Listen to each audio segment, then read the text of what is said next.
That day was supposed to be the beginning of my dream, not my nightmare. After 5 years of working overtime, missing weekends, skipping family events, saying yes to every extra task, I finally got promoted. Not just a raise, not just a title, a real position. Manager of my department. People congratulated me. Clients respected me. Even senior staff trusted me. I had earned it. At least, I thought I had. The company organized a big inauguration party. New leadership. New projects. New direction. Decorations filled the hall. Banners on the walls. Music playing softly. Catering tables shining. Everyone dressed formally. Smiling. Excited. Our new director was arriving that day. A woman named Clara. Young. Confident. Powerful. Handpicked by the board. We were told she was visionary. Strict. Unemotional. I didn't care. As long as she respected hard work. I stood near my team. Holding a glass of juice. Nervous.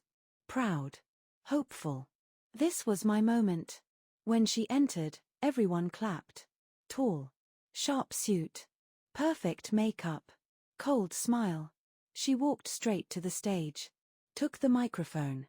"Thank you for welcoming me," she said. Her voice was calm. Controlled. Dangerous. She talked about growth. Discipline. Results. No excuses. People nodded. Impressed. Then she said, "Let's begin with honesty."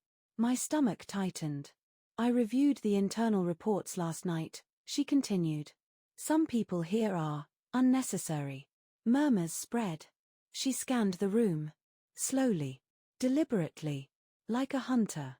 Her eyes stopped on me. She smiled. Not kindly. "You," she said, pointing. "Come here."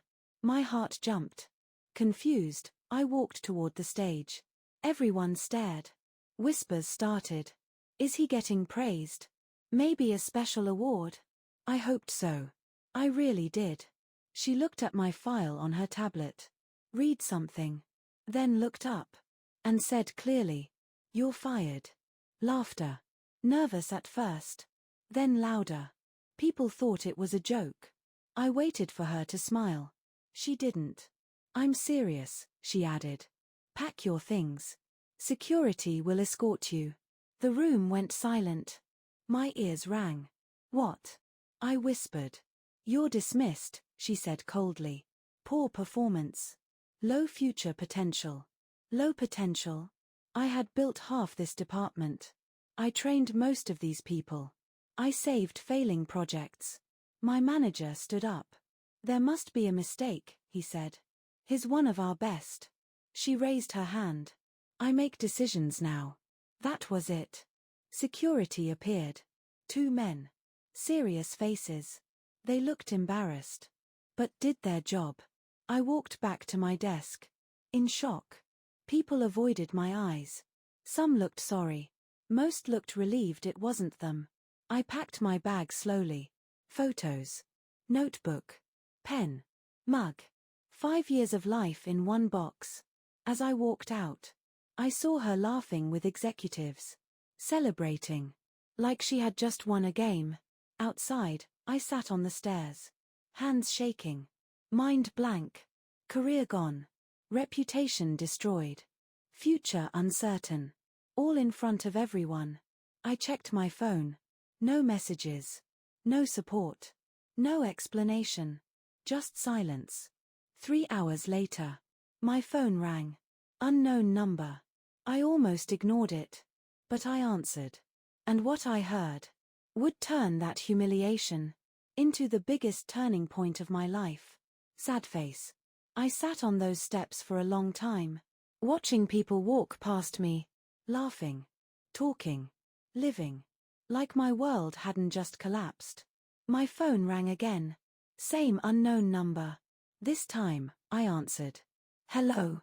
Is this Daniel?" a man asked. "Yes," I replied cautiously. "This is Mr. Harrison from Northbridge Holdings." I froze. Northbridge was our parent company. The real owners. The people above the board. I'd like to meet you, he said. Immediately. My heart started racing. About what? I asked. About what happened today, he replied.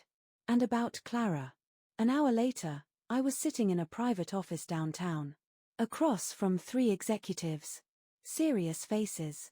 Expensive suits. Mr. Harrison spoke first. We apologize, he said. What happened was unacceptable. I stared at him. Then why did it happen? I asked. He sighed. Clara was not supposed to fire anyone today, he said. Especially not you. They showed me documents. Internal reports. Emails. Messages. Clara had manipulated data. Changed performance reviews. Removed my name from successful projects. Added false complaints. All overnight.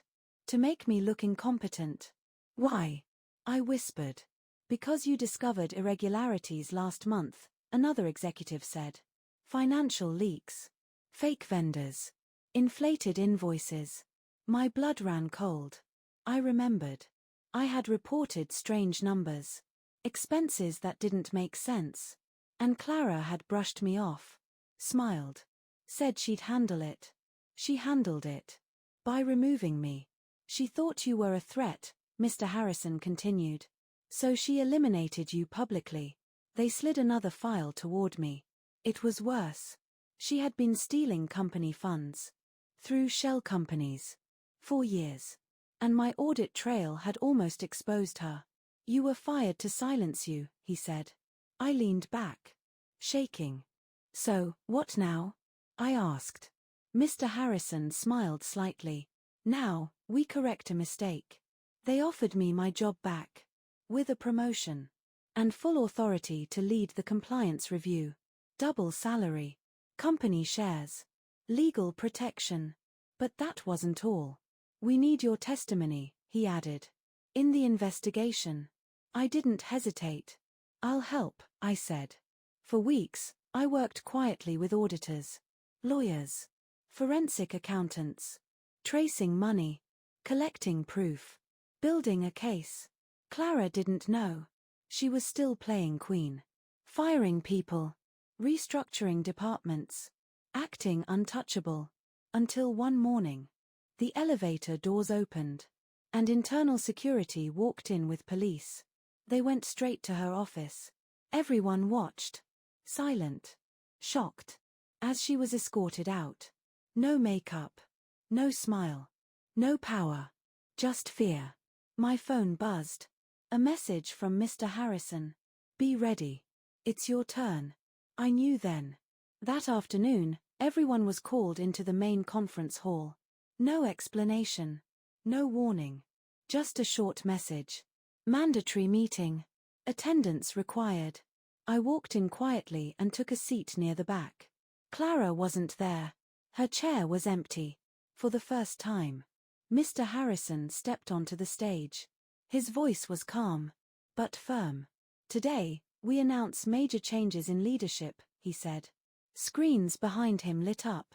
Financial records. Audit reports. Transaction trails. Every lie. Every theft. Every manipulation. Exposed. Gasps filled the room. Then he said her name. Clara Mitchell is no longer part of this company. She is under criminal investigation. Silence. Heavy. Final. Then he looked at me. And we are appointing a new director of compliance. My heart stopped. Daniel Carter. Applause exploded. People turned. Stared. Whispered. The man fired 3 hours into her first day.